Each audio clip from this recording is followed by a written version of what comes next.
저문은 강이라고 왜 했을까?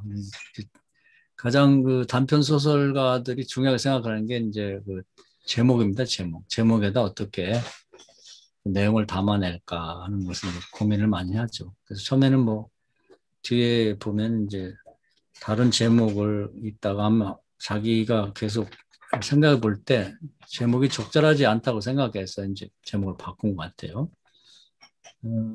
제가 볼 때는 이제 이 공장이라고 하는 그것을 이제 앞에 내서 얘기를 전개드리는데 우리 세상은 이제 둘로 나뉩니다. 하나는 자본가와 그리고 이제 노동자로 나뉘죠. 그래서 모든 사람은 자본가가 되고 싶어요. 그래서 주인공 아빠도 시골에 노동자로 살다가 직업을 바꿔서 공장, 비닐공장을 하면서 자본가의 대열에 들어가게 됩니다. 자본가가 되는 건 일종의 흐르는 강처럼 처음에는 이제 여러 노동자들의 노동력이 집약돼서 하나의 자본이라는 게 형성하게 되는데, 그건 계속 흘러가면서 어딘가를 이제 강 주변으로 이제 수많은 뭐 동식물을 먹여 살리며 강이 흐르듯이 수많은 노동자들을 먹여 살려면서 이 자본이라는 게 흘러갑니다. 노동자들을 먹여 살리고 있는 거죠. 그런 의미에서 이제 자본주의 국가, 자본가인 뭐 어떤 공장, 또 자본가의 집안 이런 것들이 노동자의 자본가라고 하는 그런 거대한 강물 속에 들어가면서 이제 전혀 달라지는 거죠. 달라지는데 왜 저문은 강이 되냐? 저문은 자본가, 자본주의 국가, 자본가, 가정, 가본하는 그런 이제 공장 사업이 되냐면 많은 사람들의 노동력과 희생을 통해서 형성된 자본이 건전하게 흘러가야 되는데 다 잘못된 퇴폐적인 데 흘러가는 거예요. 이 집에 보면은 부자가 됐어요. 부자가 됐는데 자본이 모여서 흘러가는데 다 나쁜 데로 흘러가는 거예요. 우선 타락한 정치가들에게 가고 기자들에게 가고 첩에게 가고 술집에 가고 첩이 낳은 자식에게 가고 그리고 자기 집안에 그렇게 필요하지도 않는데 고급 집차, 승용차를 사고 무슨 중학생에 어울리지 않는 그런 무슨 말을 사주고 또 다른 사람들은 갖지 않은 무슨 그 식물을 두고 그리고 과외선생을 두고 뭐 심지어는 과외선생을 세 명을 더 두겠다고 그리고 뭐 더 나가서는 교만함을 가질 만한 그런 식으로 뭐 아이들을 다 데리고 영화관에 가고 그래가지고 모든 것이 다 퇴폐적이고 불필요한데 정말 자본이 유용하게 쓰일 수 있는 데 흘러가질 않고 잘못된 데로 간단 말이에요. 권일정 목사는 거기 있는 에피소드 중에 그 지킬 박사 하이드 얘기를 했는데 그런 측면에서 볼 때는 이 자본이라는 게 양면성이 있는 거예요. 잘 사용되면 지킬 박사처럼 될 수가 있는 거고 잘못되게 사용되면은 하이드처럼 그 역할을 할 수 있는 거거든요. 그래서 이 자본이 다 그런 식으로 흘러간단 말이에요. 그래서 거기 그 노동하는 사람들도 그 비누를 빼돌려 갖고 이제 팔아먹고 이렇게 해서 계속해서 퇴폐적이고 비생산적이고 가산 안 될 곳으로 흘러가게 된다는 거예요. 그러면서 자본주의가 망하는 거예요. 자본주의는 좋은 제도지만 이 타락한 정치가들과 자본가들을 통해서 망하는 거죠.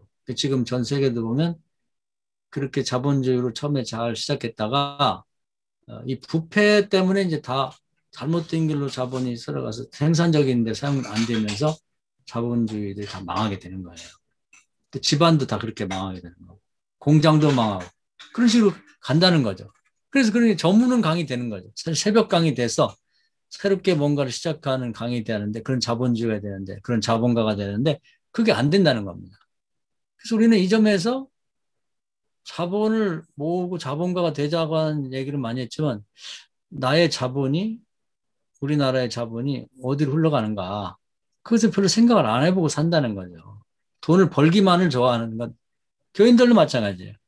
물질 축복 받으라는 얘기를 많이 하는데 그것이 어떻게 쓰여지는지를 안 가르친다는 겁니다. 배워본 일도 없고. 그러다 보니까 불필요하게 막 쓰는 거예요. 애기한테 말이 무슨 필요가 있어요, 말. 그 때문에 떨어지고.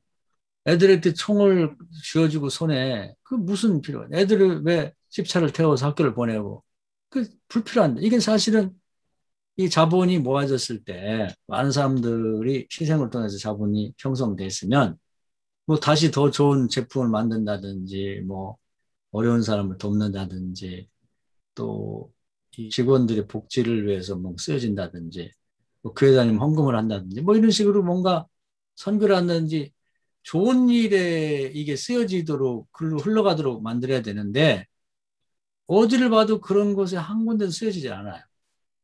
그러면 이제 이 자본주의는 망한다는 거예요. 자본가는 망한다는 겁니다. 저물을 수밖에 없다. 과거도 그렇게 했고 지금도 마찬가지고 앞으로 미래도 그렇게 될 수밖에 없다는 걸 이제 얘기하고 싶은 거예요. 이 작가는. 자기도 자신도 뭐 아버지가 그 자본가였었는데 타락하고 이제 망하기도 했고 이 집안에도 이제 그런 얘기를. 그래서 거기 그것과 관련해서 모든 게 다 불행해집니다. 남들은 가보지도 못하는 그 공연장에 가가지고 큰 딸이 무슨 성추행을 당하기도 하고 남 두지 않는 그 정택이라는 애들은 확실히 모르겠어요. 그게 첩이 낳은 자식인지 아니면 뭐 아는 사람의 자식인지 모르지만 걔를 데려다 놔가지고 그 딸이 또 녀석에게 무슨 좋지 않은 일을 당할 것 같은 느낌을 주고 있고 또 말을 사줘가지고 애가 무슨 말이 필요하냐고 그게 거기서 떨어지게 만들고 또 그것을 이제 보면서 그 정태기가 복수하게 만들고 또 집안에 총이 왜 사냥총이 필요해 그래갖고 저기 선생을 총쏘게 만들고 다 이런 식으로 불필요한 곳에 자본이 흘러가면서 다 거기서 불행이 다 거기에 붙어 있는 거예요. 불행이. 첩에 돈이 많으니까 첩에게 가고 첩이 자식을 낳고 그러니까 그것이 또 불행이 찾아오고 자기 진짜 부인 본부인 불행해지고 그러니까 자본이라고 하는 건 좋은 것이로되 어디로 흘러가는가에 따라서 전문은 강처럼 소멸된다. 전문은 강이라는 게 일종의 그 흘러가다가 강이 흘러가다가 어느 지경에 가면 땅속으로 다 스며들어가고 없어지는 걸 뜻하는 건데 그런 식으로 이제 자본가들이 망할 수밖에 없다. 성경식으로 말하면 이제 부자는 천국 갈 수 없는 것 같이 그런 식으로 된다는 거예요. 그래서 이 작품은 자본이 그동안에 모아지는 얘기들을 많이 했는데 어떻게 쓰여지는지에 대해서 사람들이 고려를 안 하고 그냥 자본가가 된 다음에 자본이 모아지면 태폐적이고 가서는 안 될 곳에 쓰여진다는 거죠. 그 자본이 나쁜 건 아니에요.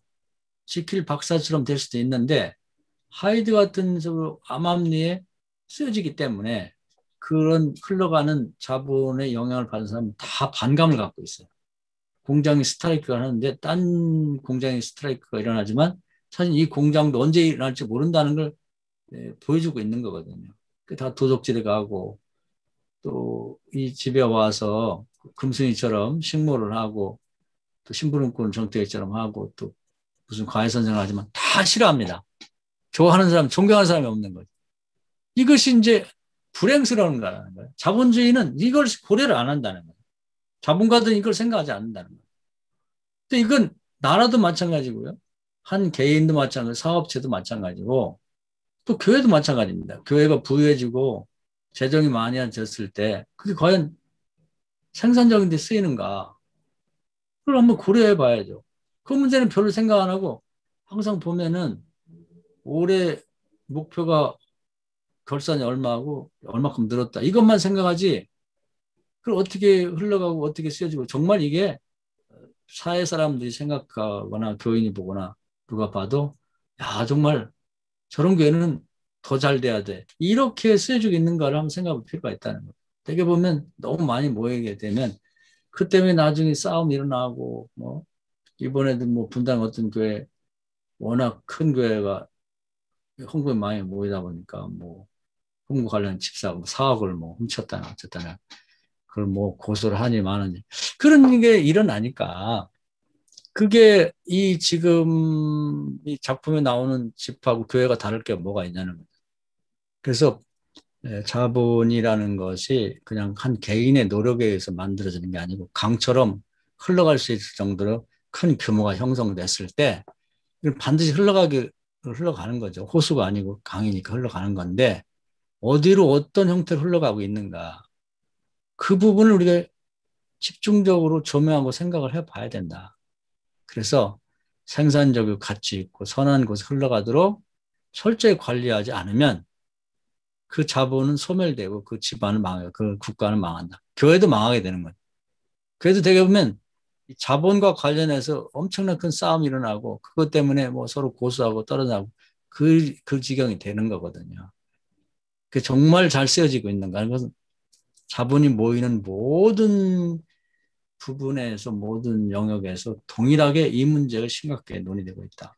그러니까 이 자본이라고 하는 것이 뭐 목사일 수도 있고 교회일 수도 있고 어떤 공장 사업체일 수도 있고 나라일 수도 있는데 모으는 데만 노력을 하고 그 기술만 가르칠 게 아니라 정말 어떻게 쓸 줄 아는 어디로 흘러가게 만드는지를 반드시 공부해야 되고 알고 있어야 된다.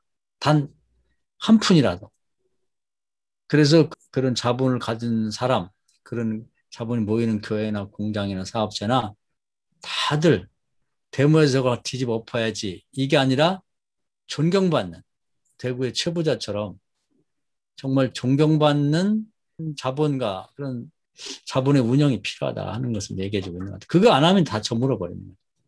지금 대부분은 이렇게 하고 있다 하는 것이죠. 이것이 좀 실존적으로 우리 모두에게 공감이 가는 얘기 같습니다. 오늘 여기까지 말씀드리겠습니다. 박수.